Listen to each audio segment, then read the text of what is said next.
ఈ రోజు ఎపిసోడ్లో హైలైట్స్. కార్తీక్ కుమార్తె పుట్టినరోజు వేడుకలకు ఇంట్లో భారీ ఏర్పాట్లు జరుగుతాయి.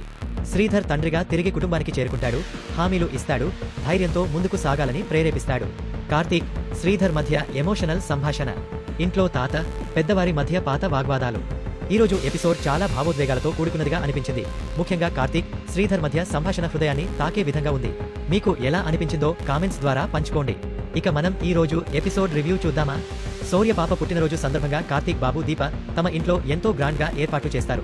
అలాగే కార్తీక్ బాబు తండ్రి శ్రీధర్ కూడా ఇంటికి తిరిగి వస్తాడు. బాబుతో మాట్లాడుతాడు. ఇకపై నువ్వు నీ అసలైన తండ్రిని చూడబోతున్నావని చెబుతాడు. పూర్తిగా నీకు నచ్చిన తండ్రిలాగానే ఉంటాను అని, ఇకపై ఎప్పుడూ నీ మనసు నొప్పించే పని చేయనని శ్రీధర్ కార్తీక్ బాబుతో అంటాడు. దాంతో కార్తీక్ బాబు చాలా సంతోషిస్తాడు. నా కోరిక నెరవేరింది మాస్టారు అని అంటాడు. ఒరే కార్తీక్, ఇకపై నువ్వు నన్ను మాస్టారు అని పిలవకురా, నాన్న అని పిలవమని అంటాడు. కార్తీక్ బాబు కూడా సరే నాన్న అంటాడు. నీకు నీ తండ్రి హీరో కావచ్చు, కానీ నాకు మాత్రం నా కొడుకే హీరోలా అని కార్తీక్ బాబుతో శ్రీధర్ అంటాడు. మీరు మారడంతో నాకు కొండంత ధైర్యం వచ్చిందని కార్తీక్ బాబు అంటాడు. ఏ కుటుంబంలోనైనా తండ్రి ఉంటే కొడుకుతో సహా ఆ కుటుంబం అంతా ఎంతో సంతోషంగా ఉంటుందని చెబుతాడు. ఈ సీన్ నాకు చాలా నచ్చింది. ముఖ్యంగా కార్తీక్, శ్రీధర్ మధ్య ఉన్న సంభాషణలో తండ్రి కొడుకు మధ్య నిజమైన బంధం, బాధ్యతలు, ప్రేమలు బాగా స్పష్టంగా ఉన్నాయి. శ్రీధర్ చేసిన హామీలు, తన తప్పుల్ని అంగీకరించడం కార్తీక్కి ఆత్మవిశ్వాసం ఇస్తున్న విధానం ఎంతో బాగుంది. మీకు ఈ సీన్ ఎలా అనిపించింది? కామెంట్స్ లో చెప్పండి. ఇక చివర్లో తమ ఇంట్లో ఈ రోజు శౌర్య పుట్టినరోజు వేడుకలు జరుగుతున్నాయని కార్తీక్ బాబు తండ్రి శ్రీధర్తో చెబుతాడు. ఇక నువ్వు కూడా వెంటనే పిన్ని కావేరిని, చెల్లి స్వప్నని వెంటనే తీసుకుని రమ్మని అంటాడు. కానీ శ్రీధర్ మాత్రం మేము వస్తే మళ్ళీ అక్కడ అందరికీ ఇబ్బందిగా ఉంటుందేమోనని అంటాడు. ఇంకా నువ్వు ఆలస్యం చేయకుండా వెంటనే వెళ్లి అందరినీ తీసుకుని ఇంటికి రమ్మని చెబుతాడు. దాంతో శ్రీధర్ కూడా నో చెప్పడం ఇష్టం లేక సరేనని ఇంటికి వెళ్తాడు. ఇక కావేరికి, స్వప్నకు జరిగిన విషయం అంతా చెబుతాడు. కార్తీ బాబుతో మాట్లాడాలని చాలా సంతోషంగా ఉందని అంటాడు. ఈరోజు శౌర్య పాప పుట్టినరోజు ఉందని, అందర్నీ కలిసి రావాలని కార్తీక్ బాబు ఆహ్వానించడానికి చెబుతాడు. దాంతో కావేరి, స్వప్న, కాశీ అందరూ రెడీ అవుతారు. కార్తీక్ బాబు ఇంటికి వెళ్లడానికి సిద్ధంగా ఉంటారు. ఇక మరోవైపు కార్తీక్ బాబు ఇంటికి వెళ్లగానే జోష్న నుంచి ఫోన్ వస్తుంది. నువ్వు వెంటనే మా ఇంటికి రావాలి బావా అని అంటుంది. ఇది నా మాట కాదు, శివ నారాయణ గారి మాట. నువ్వు 5 నిమిషాలలో ఇక్కడ తప్పకుండా ఉండాలని, చాలా అర్జెంట్ అని చెబుతుంది. కానీ నేను ఇవాళ రాలేనని, నా కూతురు పుట్టినరోజు అని చెప్పాను కూడా అని అంటాడు. ఏదేమైనా 5 నిమిషాల్లో నువ్వు ఇక్కడ ఉండాలని అంటుంది. ఇక చేసేది ఏమీ లేక కార్తీక్ బాబు కూడా వెంటనే బయలుదేరి వెళ్తాడు.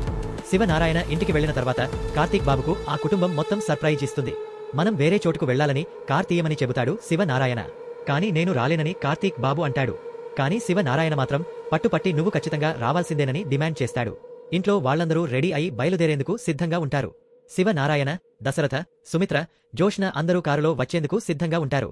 ఇక పారిజాతానికి మాత్రం శివనారాయణ మరొక పని అప్పజెప్పి ఉంటాడు. ఇక కారులో అందరూ ఎక్కుతారు. కార్తీక్ బాబు డ్రైవింగ్ సీట్లో కూర్చోబోతుంటే జోష్న అడ్డుకుంటుంది. ఈరోజు నేనే డ్రైవ్ చేస్తానని చెబుతుంది. కార్తీక్ బాబు వెనుక సీట్లో కూర్చుంటాడు. ఇక జోష్న నేరుగా కార్తీక్ బాబు ఇంటికి తీసుకువెళుతుంది. దాంతో కార్తీక్ బాబు షాక్ అవుతాడు. ఆ తర్వాత ఏం జరిగిందనేది నెక్స్ట్ ఎపిసోడ్ పై మరింత ఆసక్తిని పెంచింది.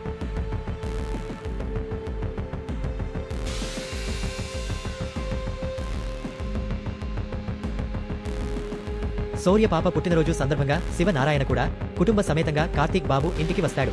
అంతకంటే ముందు శివనారాయణ కార్తీక్ బాబును తన ఇంటికి రమ్మని జోష్న చేత ఫోన్ చేయిస్తాడు. అయితే జ్యోత్స్న ఫోన్ చేసి హడావుడిగా ఇంటికి రమ్మని చెబుతాడు. ఏమైందో ఏంటోనని కార్తీక్ బాబు హుటాహుటిన శివనారాయణ ఇంటికి వెళ్తాడు. ఇక మనం వేరే దగ్గరికి వెళ్లే పని ఉందని చెప్పి కార్తీక్ బాబును కారులో ఎక్కించుకుంటారు. ఆ కారును జోష్న డ్రైవ్ చేస్తూ నేరుగా కార్తీక్ బాబు ఇంటికి తీసుకువస్తుంది. దాంతో కార్తీక్ బాబు షాక్ అవుతాడు. మా ఇంటికి అని ముందే చెప్పొచ్చు కదా అని అంటాడు. సర్ప్రైజ్ ఇద్దామని చెప్పలేదని శివనారాయణ అంటాడు. ఆ తర్వాత అందరూ ఇంటి లోపలికి వెళ్తారు. శివనారాయణ కూడా కుటుంబ సమేతంగా శౌర్య పాప పుట్టినరోజు వేడుకలకు రావడంతో కాంచన, దీప, అనసూయ చాలా సంతోషపడతారు. కుటుంబమంతా ఒకే దగ్గర చేరడంతో కార్తీక్ బాబు కూడా పట్టలేని ఆనందంలో ఉంటాడు. ఇక శివనారాయణ పారిజాతాన్ని కాస్త వెనకాల రమ్మని చెప్పి బర్త్డేకి సంబంధించిన అన్ని ఏర్పాట్లు చేయించాలని, కేక్, ఫుడ్, గిఫ్ట్స్ అన్ని కొనుక్కొని రమ్మని చెబుతాడు. ఆ వెంటనే పారిజాతం వాటన్నిటినీ తీసుకుని ఇంటికి వస్తుంది. పాపం పారిజాతం శివనారాయణ దగ్గర తీసుకున్న 20,000 రూపాయలను శౌర్య పాప పుట్టినరోజు వేడుకలకు ఖర్చు చేస్తుంది. కానీ శివనారాయణ మాత్రం పారిజాతానికి ఏమాత్రం కూడా విలువ ఇవ్వరు. ఇక ఇదే సమయంలో శ్రీధర్ కూడా హాజరవుతాడు. తన మనసు మార్చుకుని మంచిగా ప్రవర్తిస్తున్న శ్రీధర్ ఇంట్లోకి రాగానే శివనారాయణకు మర్యాదగా నమస్కరిస్తాడు. దాంతో అందరూ షాక్ అవుతారు.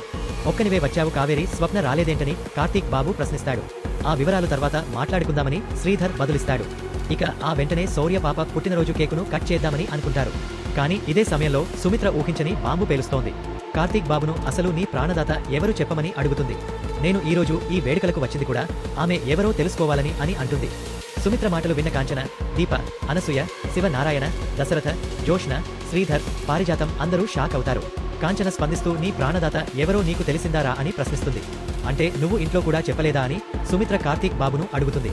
ఈరోజు ఎలాగైనా నీ ప్రాణందాత ఎవరో నాకు చెప్పాల్సిందే అని పట్టుబడుతుంది. దీప ఇదేంటని షాక్ అవుతుంది. కార్తీక్ బాబు అందరికీ ఆ విషయం చెబుతానని, నా ప్రాణదాత ఎక్కడో లేదు మన దగ్గరే ఉందని చెబుతాడు. ఇంతకీ ప్రాణదాత ఎదురైతే మీరు ఏం చేస్తారు అత్త అని సుమిత్రను అడుగుతాడు. అప్పుడు సుమిత్ర ప్రాణాలను కాపాడిన వారు దేవతతో సమాన, ముందుగా ఆమెకు చేతులెత్తి నమస్కరిస్తాను. ఒకవేళ సాయం తీసుకునే పరిస్థితుల్లో ఉంటే ఎలాంటి సాయం అయినా చేస్తాను. అలాంటి వారిని మనమే ప్రత్యేకంగా వెళ్లి కలవాలని అంటుంది. ఇక నేను కూడా వస్తానని శివనారాయణ, దశరథ, కాంచన, అనసూయ అందరూ అంటారు. మనందరం వెళ్లడం కాదు కానీ తననే ఇక్కడికి పిలిపిస్తానని కార్తీక్ బాబు చెబుతాడు. అంతకంటే ముందు కేక్ కట్ చేద్దామని చెబుతాడు. కేక్ కట్ చేయడం కోసం అన్ని ఏర్పాట్లు చేస్తుంటారు. ఈ సమయంలో పుట్టినరోజు వేడుకలకు దాసు ఎందుకు రాలేదు అని పారిజాతం బయటికి వెళ్లి ఫోన్ చేస్తుంది. ఇక పారిజాతానికి అప్పటికే శ్రీధర్ ద్వారా కాశీ అరెస్టు అయ్యాడు అనే సంగతి తెలుస్తుంది. ఆ విషయాన్ని కూడా దాస్తో అడుగుతుంది. కనీసం నాకు ఒక్క మాట కూడా ఎందుకు చెప్పలేదురా అని కోపడుతుంది. కానీ దాసు తిరిగే కోపంగా బదులిస్తాడు. మన వాళ్ళ అంటూ ఎవరూ లేరు కదా అమ్మా అని అంటాడు. నేను ఆల్రెడీ జ్యూస్ నాకు ఈ విషయం చెప్పాను, రక్తబంధమే నన్ను కాదని మొహం చాటేసింది, అలాంటప్పుడు ఇంకెవరికి చెప్పి ఏం లాభమని అంటాడు. జోష్న నాకు ఈ విషయం చెప్పలేదని పారిజాతం దాస్తో చెబుతుంది. ఇంక శ్రీధర్ బావ డబ్బులు కట్టి మరీ శ్రీధర్ని విడిపించాడని, ప్రస్తుతానికి సమస్య పరిష్కారమైందని అంటాడు. ఇక ఆ తర్వాత జోష్న పారిజాతం దగ్గరికి వస్తుంది. పారిజాతం జోష్నపై కన్న చేస్తుంది. కేక్ కట్ చేసిన తర్వాత జోష్న కార్తీక్ బాబును అవమానించేలా శౌర్య పాప, నీ కన్నా కూతురు కాదు కదా అని అంటుంది. దాంతో పారిజాతం జోష్నకు రివర్స్ అవుతుంది. కన్న కూతురు కాకపోయినా కొందరి ప్రేమలు రక్త సంబంధంలా ఉంటాయని చెబుతుంది. మరి నీ మాటలతో జోష్నకు వణుకు పుట్టిస్తుంది. ఆ తర్వాత ఏం జరిగిందనేది నెక్స్ట్ ఎపిసోడ్కు వాయిదా పడింది. HTML ఈ ఎపిసోడ్లో భావోద్వేగాలు, కుటుంబ సంబంధాల సంక్లిష్టత, మధురమైన ప్రేమ, మనసు పలికే మాటలు గొప్పగా చూపబడ్డాయి.